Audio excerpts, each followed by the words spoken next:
So guys, early morning ride out tayo papunta na Mabini. So 5 bikes tayo ngayon na tuloy din sa wakas. So to kasama natin si RJ and si Cleo. Tapos si Junoel, si A, tsaka si Trey. So nag-usap-usap naman na kapag nakisama ang weather, tutuloy umalis, which is okay kasi nasa time check ngayon muna is 5:52 AM. So mabuti naman na nakisama nga yung weather kasi kahapon umaambon-ambon pa. So ngayon tumuloy siya. Oh, pwede rin. Sige. Para dire-diretso na lahat para wala nang tigil. Napag-decide na actually matuloy ngayon kasi dapat yun kahapon. Kaso nga, di pwede most talaga. Dahil again, sabi nga natin, even nung pag-usapan natin ng previous videos natin, bihira naman talaga ang nakakapag-ride ng weekdays. And also based sa unang discussion, actually dapat yun is pupunta ng Mabini and then didiretso rin ng Monte Maria. Pero talaga napakalayo nung ikot na yun. So even yesterday bago kami nag-uwian, nag-usap nga na tama mag-isa na lang muna isang destination or rather two kasi pupunta pa yata ng Monte Cristo. I think scenic din na destination yun, napuntahan din ng riders and turista. Dadaanan na rin yun. I think it's within the area. Hindi naman within the area, within the way na rin naman. Medyo, I think it's about an hour din from Mabini itself. So ngayon, Aguinaldo Highway pa lang tayo. Nasa main intersection ng Dasma going to U-Belt. Yun, kaya dito muna tayo. Again, ito 5 magkakadikit naman lahat. Nag-expect kami na actually mas marami pa dapat. Pero ngayon, ano lang talaga tayo 5. Which is still good pa rin naman. So kung bikes ang pag-uusapan, ito yung bike line up. Meron tayong naka-Lexi, may naka-Trident, meron naka-Aerox, NMAX, tayo gamit pa rin naman natin yung scoot natin na Faccio. And sana nga, please, yung weather makisama. Sana ganito lang, gloomy lang, medyo may kalamigan, wag muna tayong uulanin. I mean, if in case talagang uulan, sana kung kailan pa uwi na tayo. So, ito yung first time na yung ginawa nating pagpalit ng shocks na ilang motorcycle, ilang scooter natin na nakagamit. And pati yung slight na inayos din week natin sa front fork, mag-hold up. And tingnan natin kung okay ba yung nagawa natin na yun. So, dito tayo sa main intersection of Amadeo, going naman papuntang Trece Martires. This is, I think, Barangay Manggahan.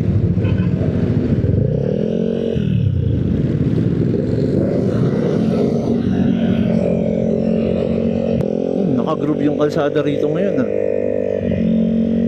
Dito tayo talaga maiiwan kasi ang bagal natin. Pero try natin pumikap ng pace.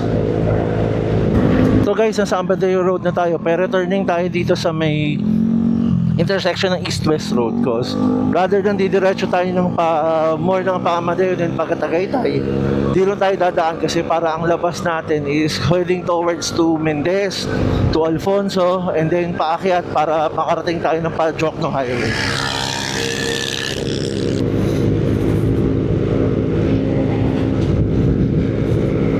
So ito, sinusundan naman natin everyone. Yung talaga maiiwan nila tayo kasi talagang tayo may pinakamaliit na displacement among everybody. Try lang natin makaka-catch up sa pacing nila.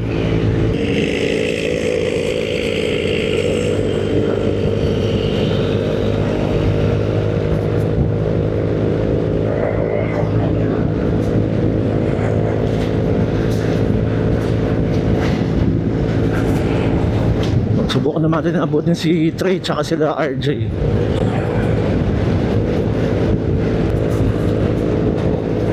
And napakaganda ng weather ngayon. Sobra. Ang ganda ng climbing kasi medyo mataas na rin naman tayo. And again, always naman ito yung very great about going dito sa may uplands. Kasi talagang ang biggest consolation price mo is yung temperature. Okay, ito pa rin naman everybody.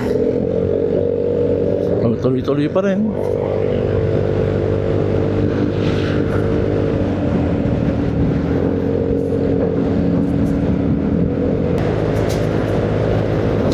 if you recall before, nandito tayo recently sa Indang's Cafe at Pandesal. And Pandesal para rather.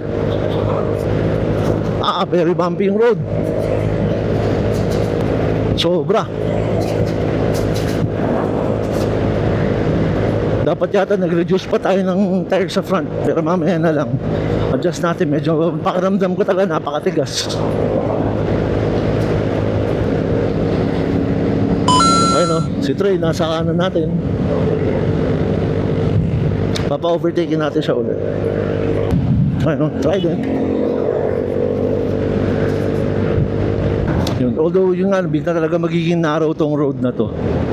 So ingat-ingat lang din. Pag galing kayo ng bypass, if di maisipan yung dumaan dito, ano lang, konting awareness lang, nakikitin talaga yung road.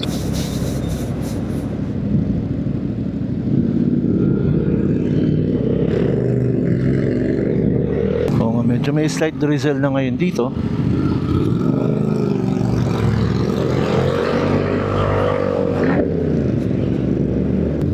Yun nga yung kaninang wini-wish natin. Hopefully wag muna tayong ulanin baga tayo pumunta sa first destination natin, kasi mamumundok din tayo slightly doon.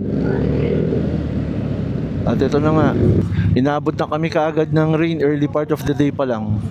Right now nasa ano na tayo, if I'm not mistaken, nasa Mendez na tayo. Or entering Mendez. Kasi pababa dito is going to Indang naman. Kaya ito, hopefully tumigil to in a few minutes or kaya nga, para makatuloy na ulit kami. Susubukan, i-attempt na namin umunang tumakbo habang mahina-hina pa, kundi masastak kami na masastak eh. So might as well na mag-inch forward kami. If sumobrang lakas, stop na naman ulit.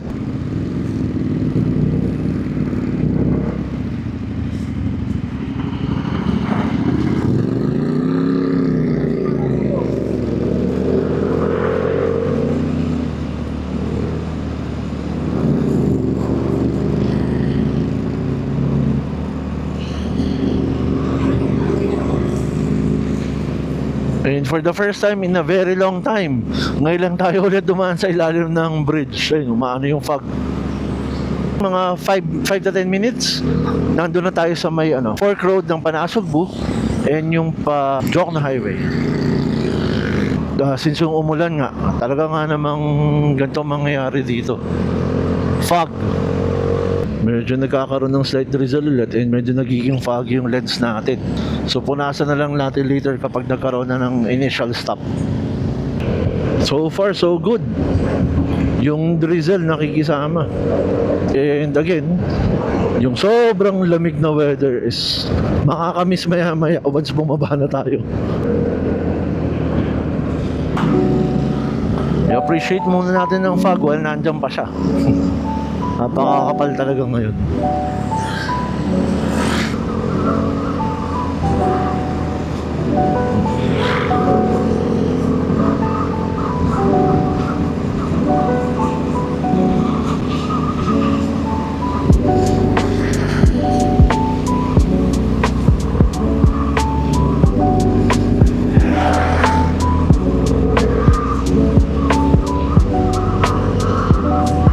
Grabe yung fog.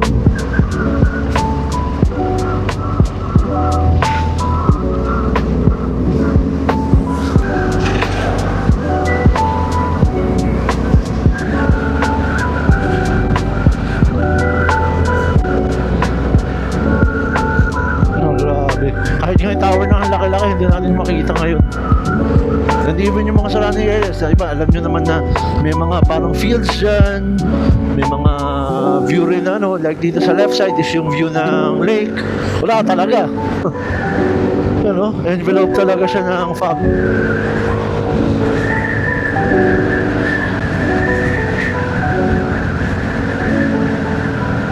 And Twin Lakes na.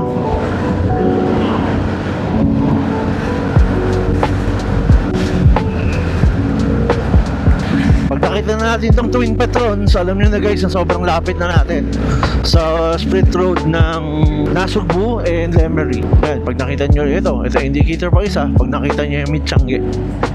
Malapit na tayo. Lumiko.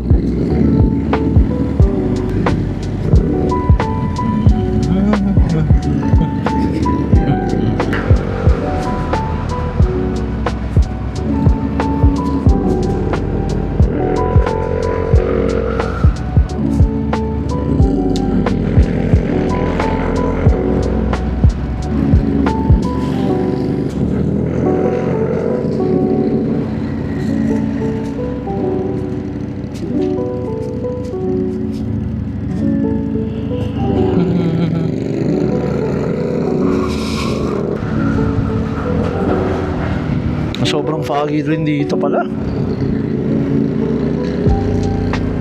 Kasi often pag dumadaan tayo ng Tagaytay, pag semi-foggy, dito kasi is wala.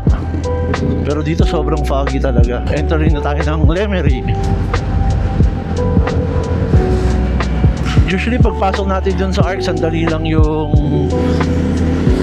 makikita natin si Fantasy World. Kasi yung uro nga, considering na medyo rainy ngayon, kaya medyo slow moving na ang lahat.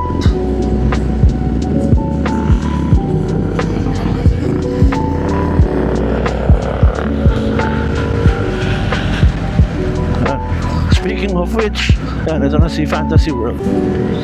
A very very common stop for most ng mga nagta-travel kasi siya yung na-postpone na supposedly theme park natin dito sa side ng Batangas. There was a time na nakalawang access dyan eh. So you pay a small fee para ma-roam around mo yung premise ng what is supposed to be yung buong Fantasy World. But then after some time, ni-restrict na ulit siguro for safety and other serious reasons. Kaya yun, sayang. Swerte ng mga nakapunta. Since pababa na yung gradient natin, ito, medyo wala na yung fog.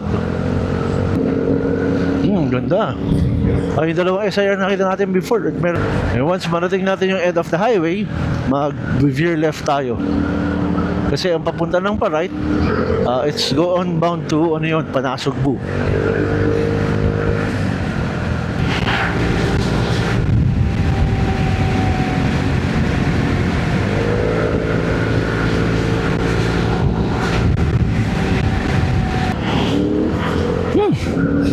Lagi na lang talagang pag dumaan dito may pakuraban. Kaya guys, lagi ko sinasabing pakuraban kasi pag nung bata ka nun, pag naamoy pa talaga yung mababahuan ka nun eh. Pero yung mga legend Tito Specs, yun ang paboritong pabango. Ang tanggal na nito guys, over a year ago, ganito na to. Even up to now, ganito pa rin yung construction. Siguro nga talaga kasi hindi ganun kadaling ayusin yung roadways na yun. So far, so good. Kasi nawala na yung drizzle. As in, totally wala na. Nakalabas na tayo guys ng highway. And ito, totally dry dito ngayon sa Lemery. Maganda ang pacing natin, in other words. Yung average pace natin will be better and mas safer kasi mas tuyo ang kalsada. Si A, nasa harapan natin ngayon. Si John Well, naiwan slightly doon eh. Baka na-stuck sa isa sa mga trucks. Kasi meron tayong dinaan ng tatlong or convoy ng trailers. Medyo mahaba-haba nga yun.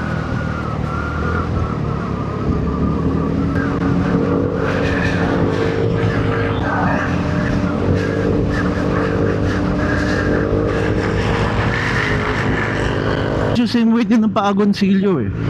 So, ang direction naman natin is the same din kasi yun naman yung mga sunod-sunod na mga towns. Ayun, kita naman, papunta ng Batangas City and some other nearby barangays. At ito, dito na naman tayo medyo talo sa ahon. We have to make our best to compensate yung loss natin sa ahon para pagdating sa flat, habol tayo ulit.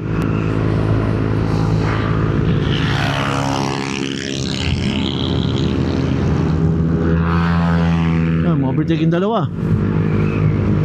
Sobrang ganda talaga ng mga roads dito sa pagdating ng Batangas.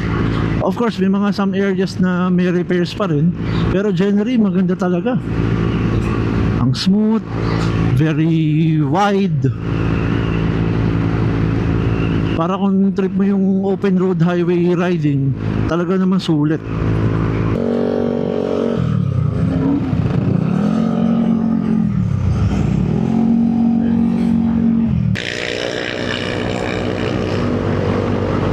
Kakaiba tong ride natin. Kasi 5 bikes lahat magkakaiba. Although our ng scoots naman natin ay Yamaha, pero iba pa magkakaibang bikes talaga. So iba-ibang riding style, iba-ibang performances. Pero all in all, it's a great day. It's a great riding day.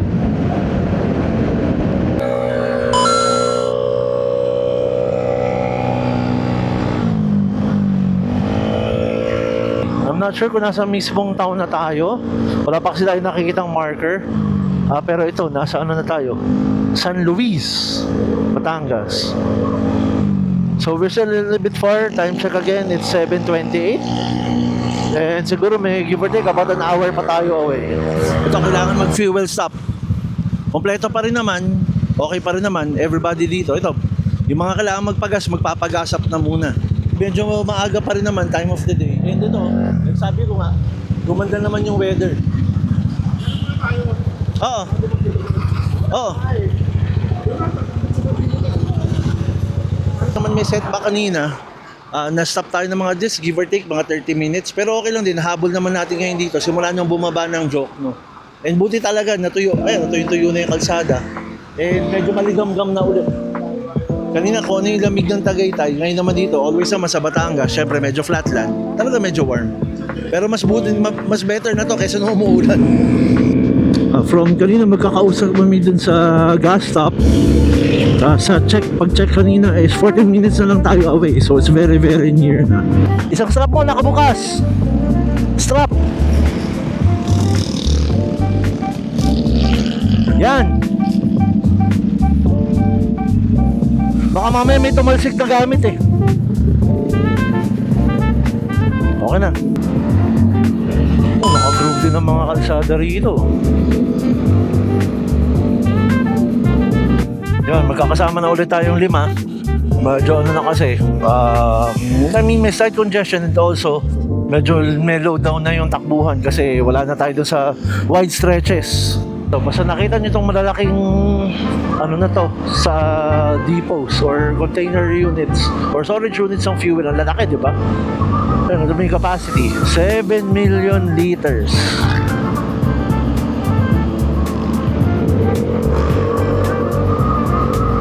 So, lalaki niyan. Pag nakita nyo na yan, medyo ano na tayo, malapit-lapit na.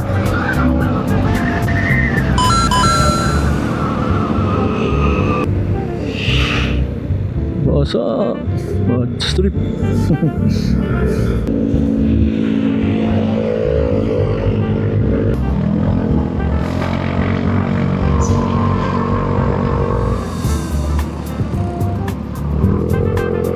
Ayun, Heart San Francisco.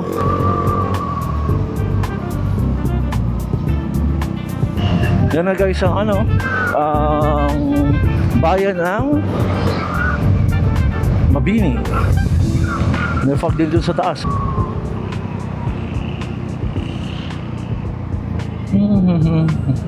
Ang ganda ng mountain view.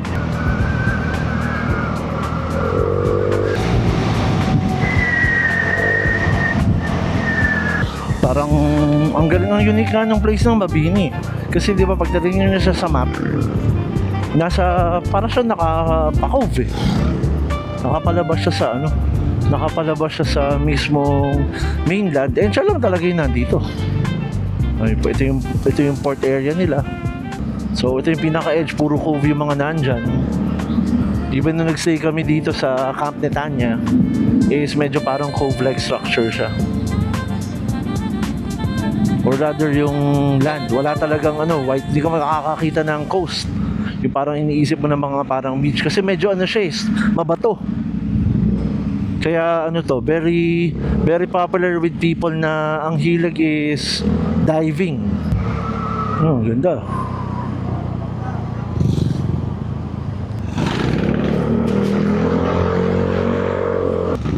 Ito medyo nakakaaliw dito eh. May mga swooping sila ng mga road. Before nagtataka ako kung para saan siya. And later on, nung na-realize ko, or nakita ko na lang din. Kasi nga pag nag-high tide, yung water siguro para may daanan eh. Even siguro yung mga tubig na coming down pag bumaba. So medyo unique siya. May mga ilang siyang ganyan eh. Ayan, meron pa ulit isa dito. Ito medyo mababaw. Ang dulas yun.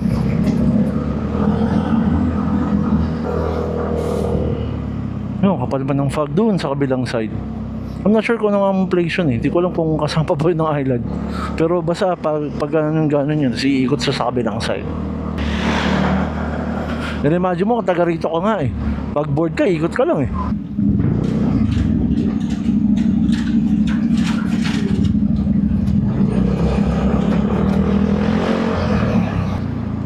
Ito pa yung mas view ng coast. Diba? Napakaganda. Ang view ng coast.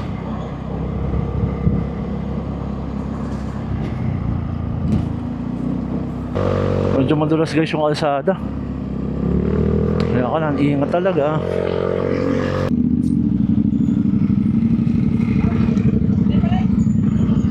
Tara, ikot na. Aakit na muna kami.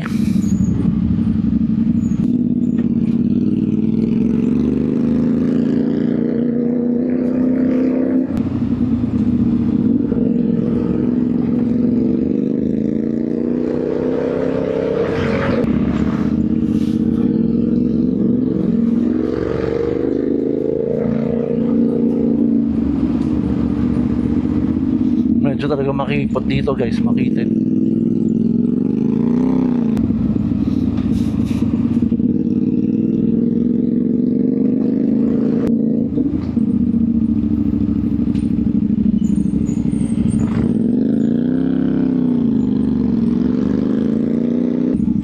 Kanan. Wow. Kanan na. Baka kasi dumiretso kayo eh. Kanan na. Baka kasi dumiretso kayo. Bababa kayo. Pinalikan ko siya. Naiwan siya eh. Diretso na.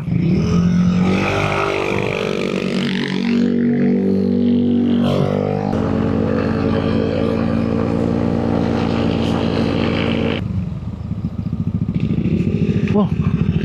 Lumala na to guys. Dati dito bagsak eh.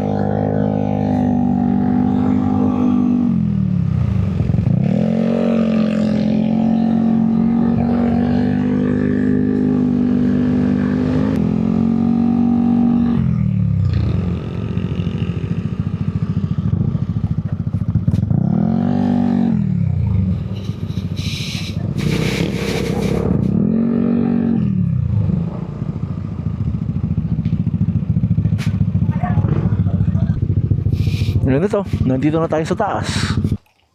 At yan, ito nga. Formally nag-stop na muna tayo dito sa base nung parang pinaka-ibabaw ng hill, which is, ayun. Yan ito, ano na. Buti may maliit na store dito. So yun, everybody nandito naman. So far may konting ambon, pero okay pa din. Buti talaga hindi kami inabot bago umakyat. Kasi medyo si Cleo. Kasi medyo medyo mahirap umahon pag umaambon. Buti nga sumama to si Cleo ngayon eh. Dito ba tayo sa Hello mga ka. Nawala nga yung letter Y oh. Ulugod babon na nakalagay. Ulugod babon na nakalagay guys oh. Ulugod babo. May sumira. Ay grabe ang putik. Kasama natin eh. Oh, putik nga. So yun ito, medyo gloomy yung itsura kasi nga medyo may fog. And ito, medyo nag-fade na yung fog eh. Kanina medyo marami-rami pa. So ngayon nag-fade na. So sa akin, nasira siguro ng something ayun, invest the Mount Gulugod Baboy yung nakalagay, nasira na. And so far yan naman. That's how it looks. Kaya tayo sa kabilang side. Dito naman may eagle. Rest stop muna tayo dito sa baba kasi medyo mahaba-haba rin yung tinakbo natin. So ito, naisipan guys sumakit. Nauna na sila ng konti. So nauna na sila ng konti. Aakitin daw tong sila umakit dito sa trail ng Gulugod Baboy. Very short lang naman to guys. Parang 5 to 10 minutes lang siguro. Ano? Ganda ng pahirapan to pababa. Ayan. Ito na siya.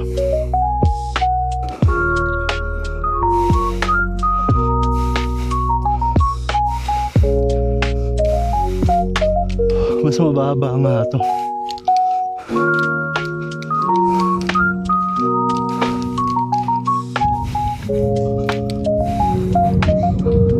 Ito na guys, ito yung tuktok nito. Ang ganda, may fog dun sa kabilang side.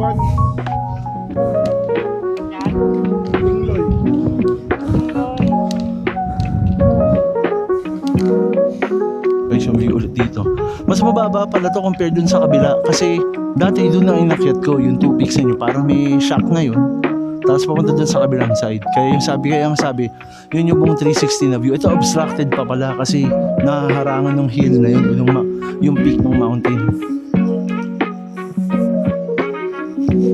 So, ano naman, yeah, maganda. Pero all in all, maganda naman yung ano. Yun nga lang talaga guys, be aware na pag pumunta kayo dito, ang dami yung fee babayaran. Compared before. Kaya dapat set nyo lang expectation nyo na talagang may mga babayaran kayo na for me, in my opinion, very questionable.